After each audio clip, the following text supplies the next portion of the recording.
Centre খোলেন, যার নাম দেওয়া হয় পুরুলিয়া দ্য সায়েন্স রুফ। এই 2 বছরই অনেক ছাত্রছাত্রী তারা কর্মসংস্থানের সুযোগ পেয়েছে। আজ দ্বিতীয় বছরের পুরুলিয়ার দ্য সায়েন্স রুফ কোচিং সেন্টারে ভোকেশন অর্থাৎ সংবর্ধনা সভা অনুষ্ঠিত হলো। এই সংবর্ধনা সভায় ছাত্রীদের আগামী ভবিষ্যৎ উজ্জ্বল করার লক্ষ্যে এবং বর্তমান ছাত্রীদের মনোবল বাড়াতে এই অনুষ্ঠানটি করা হয় বলেই জানা যায়। বিগত 2 বছরের নার্সিং, ANM, GNM এবং BSc নার্সিং উত্তীর্ণ হয়েছে। এবছর প্রায় 50 জন ছাত্রছাত্রী উত্তীর্ণ হয়। সফল ছাত্রছাত্রীদের সংবর্ধনা প্রদান করা হলো কোচিং এর পক্ষ থেকে। পশ্চিমবঙ্গের প্রায় সমস্ত মেডিকেল কলেজে তারা নার্সিং এর সুযোগ পেয়েছে। কোচিং সেন্টারে কর্ণধার নীলোৎপল মণ্ডল জানালেন, বিগত কয়েক বছরে তাদের কোচিং থেকে পড়াশোনা করেন পশ্চিমবঙ্গের সমস্ত মেডিকেল কলেজে নার্সিং পাঠরতা তাদের ছাত্রী রয়েছে।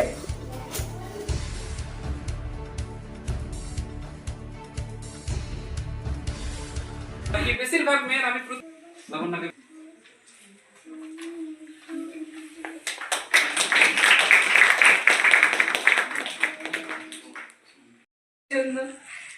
সমস্ত টিচারদেরকে থ্যাঙ্কস বলছিলাম, ওদের গাইডেন্স না থাকলে আজকে কিছুই হতো না।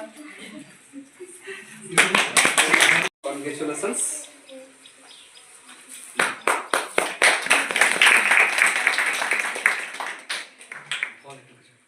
নিজের খারাপ লাগতো যে এতটা রোদে এরা আসতো, তো কিছু করার ছিল না, ক্লাসগুলো তো এভাবেই ম্যানেজ করতে হয়েছিল।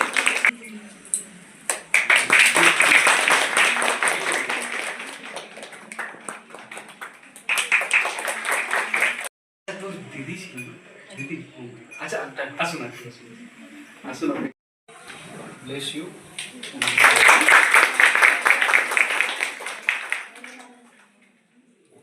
ছাগলের পিছনে সার্ভিসের এবং টিএসআরের যদি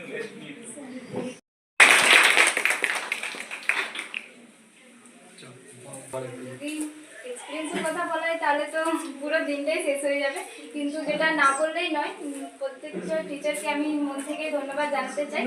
আপনারা না থাকলে আমার এই স্কোরটা মানে সম্ভবই নয়। তো থ্যাংক ইউ সো মাচ। আমাদের সবথেকে বড় ব্যাপারটা হচ্ছে যে পুরুলিয়া আমাদের একটা স্বাভাবিকভাবে প্রথম দিকে একটা প্রান্তিক জেলা, এবং এই জেলা থেকে আমাদের এই যে BSc বা GNM, ANM বা বিভিন্ন যে সমস্ত কম্পিটিটিভ পরীক্ষা এবং এই সমস্ত আমাদের যে পরীক্ষাগুলো, এগুলোতে আগে আমাদের খুব একটা কম্পিটিশন জায়গা ছিল না। এটা মোটামুটি 8-10 বছরের পর থেকে অনেকগুলো কোচিং সেন্টার হয়ে পরে আমরা এই জায়গাটা আজকে আমরা হচ্ছে, যেটা আগে ছিল না আমি দেখেছি। তো এটা পুরুলিয়ার ক্ষেত্রে খুবই গর্বের যে আজকে পুরুলিয়ার মেয়েরা বিভিন্ন যে সমস্ত কলেজগুলো তোমরা বললে, কেউ ঝাড়গ্রাম, কেউ কলকাতা দিয়ে, কেউ উত্তরবঙ্গে, আবার কেউ পুরুলিয়াতে, বিভিন্ন জায়গাতে সুযোগগুলো পেয়েছো। এটা খুবই গুরুত্বের এবং খুবই ভালো লাগছে।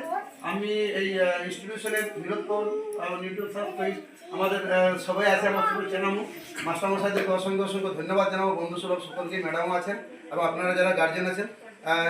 একটা জিনিস হচ্ছে যে পুরুলিয়া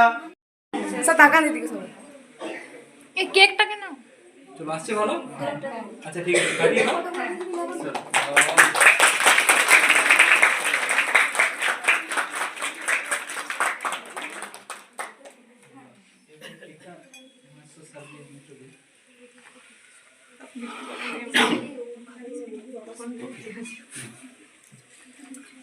তাহলে এইটা তোরা একটু ডিস্ট্রিবিউট করে নে সবাই। কি আসো হেভি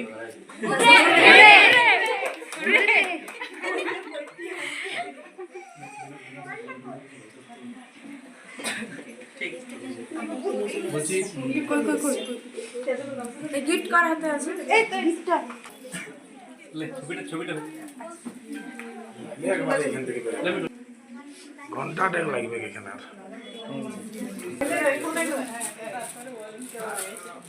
ঘন্টা টাইম পরে এখানে বেজে আছে এখানে যায় পাই তো বসুন নাই তো নাই। ও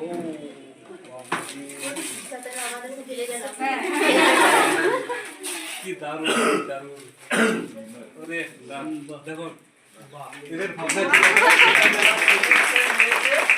আর তার সঙ্গে আমাদের good teacher is like a candle, it consumes it's.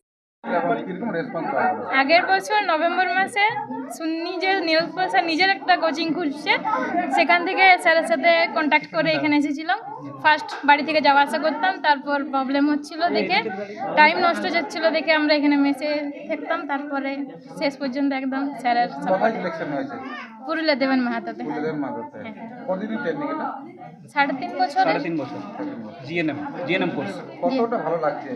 প্রচুর ভালো লাগছে, কারণ এটাই আমার স্বপ্ন ছিল, যেটা আমি পূরণ করতে পেরেছি।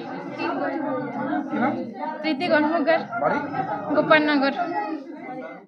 সায়েন্স গ্রুপ আমরা মূলত নার্সিং এএনএম জিএনএম এবং বিএসসি নার্সিংকে নিয়ে আমরা পড়াই আর কি।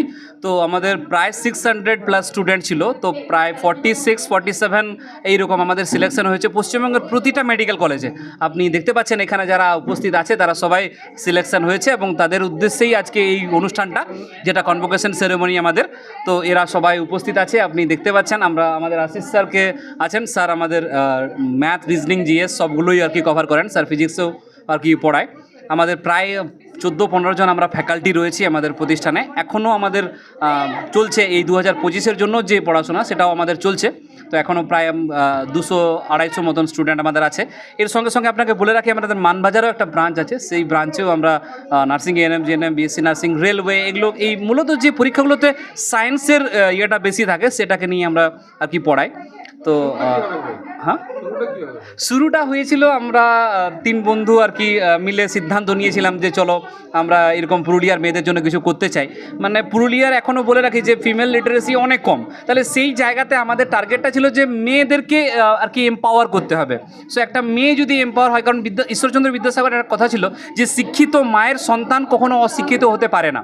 তাহলে এরা তো আগামী দিনের মা, এদের সন্তানরা অবশ্যই শিক্ষিত হবে এবং মানে সঠিক শিক্ষায় শিক্ষিত হবে, যাতে করে শুধুমাত্র এরা নয়, এদের আরও